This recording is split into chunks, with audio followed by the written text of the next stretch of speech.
তুমি বাড়িতে যাও।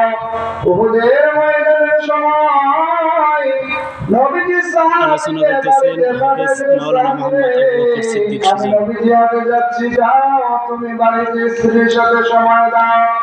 হযরতে হানজালার সেটা ছিল পুরুষ সজ্জার রাত সময়।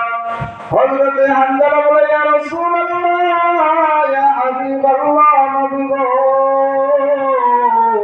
ও মায়ের নবীজি, আপনি জিহাদের ময়দানে যাবেন আর আমি হানজালা বাড়িতে স্ত্রীর সাথে সময় দেব। নবী গো, এটা হয় না। নবীজি বলে, হানজালা রে, পাগলামি করিও না, পাগলামি করিও না, আমি নবীর ওয়াদা তুমি ফলো করো। হযরতে হানজালা বাড়িতে চলে আসলেন। স্ত্রীর সাথে সময় দেওয়ার পর সুবে সাদেকের সময় নবীজি আমার জিহাদের ময়দানে নাকি শহীদ হয়ে গেছে। বেঈমান কাফেররা যখন এভাবে ঘোষণা দিতে লাগলো, হযরতে হানজালা গোসল করার জন্য যখন গোসল কিনারায় যায়, এমন সময় কে যেন বলে, কতিলা মুহাম্মদ, মুহাম্মদ নবী আর দুনিয়ায় নাই। হযরতে হানজালা পাগলের মতো স্ত্রীকে ডাক দিয়ে বলতেছে, স্ত্রী রে, ও আমার কলিজার টুকরা বিবি, গোসলের জন্য যে গামছা নিয়ে আসছো, লুঙ্গি নিয়ে আসছো, সেগুলো ধরো। আমার জিহাদের তরবারিটা আমার হাতে উঠাইয়া দাও। হযরতে হানজালার স্ত্রী ডাক দিয়ে বলে, এ ভাই, ডিস্টার্ব ছিল না, বন্ধ রাখেন, একসাথে দুটো চলবে। হযরতে হানজালার স্ত্রী ডাক দিয়ে বলতেছে, প্রাণের স্বামী আমার, আপনি জিহাদের ময়দানে যাবেন, আপনাকে আমি বিরত রাখবো না জিহাদের ময়দান থেকে। ওগো আমার স্বামী, আপনার তো গোসল ফরজ হয়ে গেছে, আপনি গোসল করেন, তারপরে জিহাদের ময়দানে যাবেন। হযরতে হানজালা ডাক দিয়ে বলতেছে, স্ত্রী রে, কার জন্য গোসল করবো, কাকে গোসল করে আমার চেহারাটা দেখাবো? যদি নবী দুনিয়ায় না থাকে, আমি হানজালা গোসল করে কাকে আমার চেহারাটা দেখাবো রে বিবি? ও বিবি, বলো না, বলো না, আমি কাকে আমার চেহারাটা দেখাবো?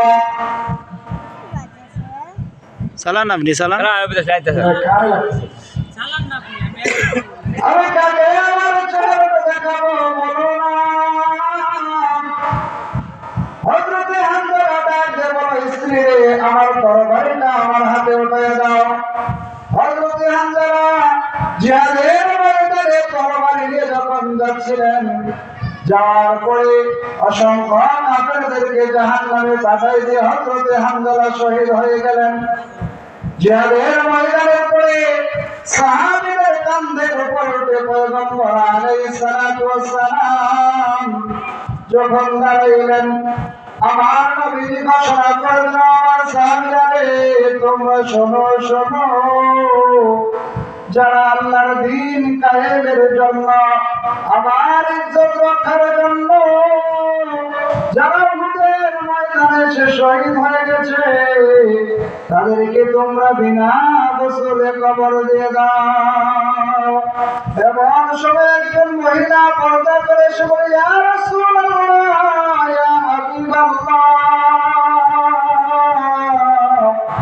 নবী গো, ওগো মায়ার নবীজি, আপনি সমস্ত সাহাবীদেরকে, শহীদদেরকে বিনা গোসলে কবর দিবেন, কিন্তু আমার স্বামী হানজালাকে আপনি বিনা গোসলে কবর দিবেন না।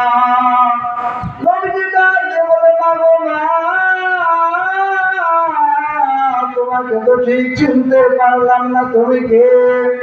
মহিলা ডাক দিয়ে বলে, ইয়া রাসূলুল্লাহ, ইয়া হাবিবাল্লাহ, মায়ার নবী গো, আপনার সাহাবী হযরতে হানজালার স্ত্রী আমি। নবী বলেন, না, আমার হামজালা কখন জিহাদের ময়দানে আসলো? মহিলা ডাকতে বলে, ইয়া রাসূলুল্লাহ, ইয়া হাবিবাল্লাহ, আমার সাথে তখন জিহাদের ময়দানে এসেছিল যখন সুবহে সাদেকের সময় যখন গোসল করার জন্য যায়, তখন কে যেন ডাকতে বলল, নবীজি আর দুনিয়ায় নাই, আমার স্বামী গোসলের পানি পাড়াই দিয়ে জিহাদের ময়দানে আসে। ও নবীজি, আমার বিশ্বাস আমার স্বামী মনে হয় আর দুনিয়ায় বেঁচে নাই। মায়ার নবী রাহমাতুল লিল আলামিন সাহাবীদেরকে ডাক দিয়ে সাহাবীরা, তোমরা হামজালাকে আহাতের ভিতরে খোঁজো। হযরতে হামজালাকে আহাতের ভিতরে যখন খুঁজে পাওয়া যাচ্ছে না, নবীজি ডাক দিয়ে বলেন, সাহাবারা, আমার হামজালাকে তোমরা গাজীদের ভিতরে তালাশ করে দেখো আমার হামজালা আছে কিনা। সাহাবারা হামজালাকে তালাশ করতে লাগলেন। হামজালা গাজীদের ভিতরে, আহতদের ভিতরে হামজালা নাই। নবীজি আমার বললেন, সাহাবারা, তোমরা তাহলে আমার হামজালাকে তোমরা শহীদদের ভিতরে তালাশ করো। সাহাবারা হযরতে হামজালার লাশ তালাশ করার জন্য যখন ময়দানে ছোটাছুটি করতে লাগলেন, সাহাবারা এসে বলে, ইয়া রাসূলুল্লাহ, ইয়া হাবিবাল্লাহ, নবী গো, হামজালাকে তো আমরা আহতদের ভিতরে পাইলাম না, গাজীদের ভিতরে হামজালাকে পাইলাম না, শহীদদের কাতারেও আমরা হামজালাকে তালাশ করে কোথাও পাইলাম না। নবীজি আমার পেরেশান হয়ে গেলেন, আমার হামজালাকে নাকি কাফেররা গুম করে ফেলেছে। আমার নবী যখন একটু ব্যথিত হইলেন, আল্লাহ তাআলা জিবরাইলকে পাঠাইলেন, জিবরাইল যাও, যাওয়ার দেরি করিও না। আমার নবী টেনশন করতেছে, তার সাহাবীকে খুঁজে পাওয়া যাচ্ছে না। ও জিবরাইল যাও, আমার নবীর কানে কানে সংবাদটা পৌঁছায় দাও যে হামজালা তার শাহাদাতের কথা শুনে বাড়িতে থাকতে পারে নাই, সে হামজালাকে আল্লাহ তাআলা তার জান্নাতের পানি দিয়ে জান্নাতের ফেরেশতার মাধ্যমে গোসলের ব্যবস্থা করে দিয়েছে। সুবহানাল্লাহ, সুবহানাল্লাহ। ও বন্ধু, নবীজি ডাক দিয়ে বলে, সাহাবীরা রে, তোমরা আর হামজালাকে তালাশ করিও না।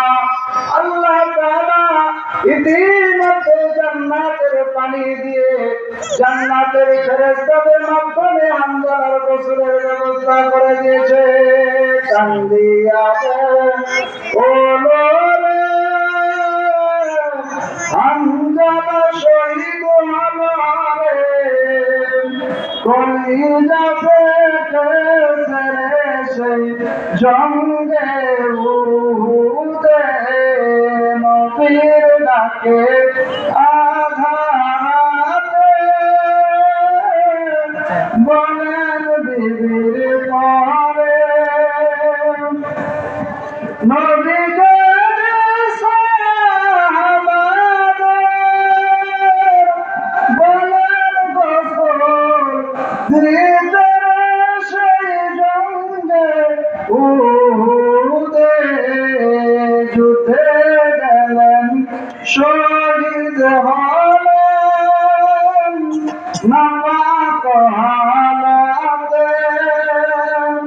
হামজালার গোসল হইবে ফেরেশতাদের হাতের জান্নাতের পানিতে।